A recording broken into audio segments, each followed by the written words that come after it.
Hey guys, I'm Mene. I'm playing Range Assassin for Team Dignitas. This is my Dig University Kael'thas guide. The build I'm gonna talk to you about is Q build, the one I use almost every game. With the Q build, the damage you do in a teamfight are pretty crazy. It's very hard to dodge Q when you are doing a teamfight 5v5, so you will have a lot of value from the double target. So they will take like 8% of their maximum health and the damage of the Q. And with the 16 talent, you have double Q, so you can literally explode someone and he didn't see it coming. Kael'thas is a very good hero, but he's hard to play. You have follow-up after your tank initiation. You have very good damage in teamfight. You have good wave clear, but you are very squishy, and if you get dived by a tank or a breezer, you will probably die or you will need help. First, we'll talk about the talent build, and then we will talk about the Kael'thas playstyle. So at level 1, the 3 talents are good, but in different situations. So Convection is a good talent, but you need to be sure they don't have a dive comp to stack safely. And if possible, to be in a rotation map or a 4-line map like Braxis. Because it's way easier to stack if they are 4 on the lane than if you are on Cure Solo, for example, 1v1. The second talent level 1 is Fell Infusion. I use this one sometime when I feel like I cannot go Convection because they have dive comp, but I don't need shield and mana because it gives you 4 spell power to have damage early game, and it gives you heal in teamfight. It's not big heal, but it's quite decent. The third talent level 1 is Mana Addict.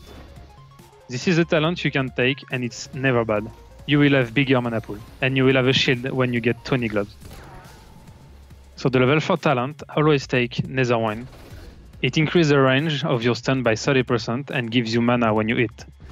I don't think the mana is important, but the range makes your position safer. With this talent, you can even initiate. You don't have to be out of position to stun, and it can help your tank to connect if he's too far off the target. So my level 7 talent is Burn Flesh. With this talent in a teamfight, you can have a lot of value, because people not necessarily see the effect of your Flame Strike. And if sometime you hit 2 people, you will get the damage of the Flame Strike plus the 8% of their maximum health. And it will be enormous damage on them.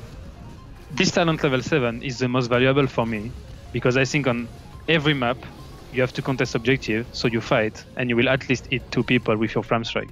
So level 10, Phoenix is obviously the best talent. With Phoenix, you can either block the back lane and zone them, or you can just use it as a combination with, for example, Starfall of Tyrandy, and you do damage on everyone in the enemy team. Phoenix has only 1 minute cooldown, so don't hesitate to use it if you think you can get a kill with it. At 13, I take Pyromaniac. With this talent, you can have a lot of reduced cooldown in teamfight. You can just double bomb the enemy, and you can spam your Q after that. With Pyromaniac, you can even do camps super easily. You can just Flame Strike, bomb, and you can just Flame Strike again. And if you have the level 16 talent with the Bloom Flame Strike, you can do hard in like less than 10 seconds. The most valuable action with it is obviously to use double bomb in a teamfight to have a bigger reduction CD. If they have 3 melee minimum, I think it's better to use 1 bomb and use a big Q with the trait to try to hit every melee you can. At 16, I take Fury of the Sunwell. Makes you have another Q proc when you use it. So like in teamfight, you will use it, people will probably dodge it because they will see it, but after that they will not think about, oh, there is a second explosion. And if they run in, they will take a lot of damage. At 20, I take Flamethrower. So this talent is the bigger spike of Kael'thas. You are super safe. You can just throw Q all the time and nobody can hit you. And if you hit 2 targets or more, the cooldown reduction is by 4 seconds. If you can bomb a tank and just spam your Q and you hit 2 targets, you are like a machine gun with your Q build. You can just stay super safe and explode the enemy team. As soon as you are 20, you don't necessarily need to follow up anymore, because most of the team will try to snipe you backline when you try to follow up the stun. They will cleanse and counter engage on you. But with this talent, you can just stay super backline and they cannot reach you at all, and you can just Q them all the time. So in the early game with Kael'thas, you have to check if you are the only one wave clear in your team, or if you can just always follow up the stun and look for kills. Try to always be behind your tank to be a range to the stun, because before level 4 you don't have the range. So you have two different ways to clear the wave. You can either trade Q and bomb on the wizard minions, or you can just trade bomb the wizard and just Q in the middle of the wave. The first way to clear is better if you want to be sure to hit every minion on the wave. With the second way of clearing, you save more mana, because you use your bomb with trade, so it's a free bomb, and you can just Q after that on the middle of the wave. Before level 7, try to look for cleans rotation or to gank. They don't have cleans, so you can abuse the fact that you have a stun to pressure the enemy and try to kill them. In teamfight before level 7, try to abuse the fact that they have no cleans. Try to always follow up the stun tank and you will 99% get a kill. This is why Kael'thas is very good with stun tank. After level 7, the enemy team got a cleanse most of the time. So you have to be sure that you bait the cleanse or they don't have it if you wanna commit hard on the follow-up stun to not get counter-engaged by them. After level 10, when you have the Phoenix, you can sometimes look for a flank and try to one-shot someone from the backline.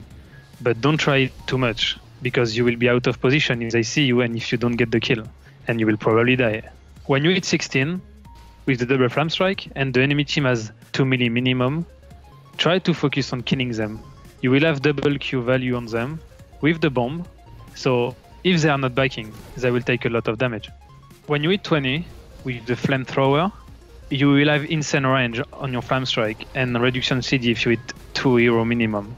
So try to position yourself safely and try to get value from the Q. You can try to stun sometimes and follow up, but don't risk it, because if you get counter-engaged late game, it can cost you the game. Thanks for watching my Dig University guide on Kael'thas. Hope you learned something. It's because of Kael'thas that I fell in love with all the mages, so you should try him out. If you wanna see a great Kael'thas game by me, watch the last game against Misfits in the lower bracket final at IEM Katowice 2017. Be sure to subscribe to the Team Dignitas YouTube channel if you want to see more Heroes content like this. If you want to follow me, you can find me on Twitter at Mene Kael'thas. Let's just make some plays here. Here comes a Moncore leyline shield. Big Bolton swing. So fear is smashed. Members dying left and right. Splendor focused down.